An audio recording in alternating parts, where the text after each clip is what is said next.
కోడి పందాలు ఎందుకు ఏర్పడ్డాయంటే పూర్వం సంస్కృతి ఎంత గొప్పదో తెలుసు. మహాయుద్ధాలు తప్పవు అనుకున్నప్పుడు అండి పెద్దవాళ్ళు ఏం చేసేవారంటే ఎవరే వద్దురా, కొన్ని లక్షల మంది జనం చచ్చిపోతారా, ఎందుకురా అనవసరంగా పౌరుషాల కోసం ఇంత చేసి రాజ్యభాగం కోసం యుద్ధం కదా, వద్దురా అని దాన్ని తులాననం అంటారు. ఈ పక్షం నుంచి ఒక కోడిని ఎంపిక చేయండి, ఈ పక్షం నుంచి ఒక కోడిని ఎంపిక చేయండి. ఆ రెండు కోళ్ళకి హాయిగా ఒక మంచి స్థలం చూసి ఒక పందెం పెట్టేద్దాం.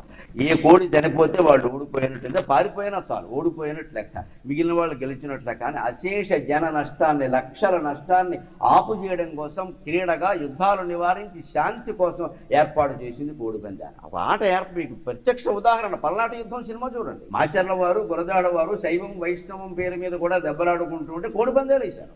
నాయకురాల నాగమ్మ మాచర్ల కోడికి జీడిపప్పులో విషం కలిపి పెట్టించింది. అప్పట్లోనే ఉన్నాయి ఈ ప్రయోగాలన్నీ. కనీసం అందులో మెచ్చుకోవాల్సింది ఏమిటంటే మనుషులను చంపలేదు, ఏదో ఓ కోడితో సరిపోయింది.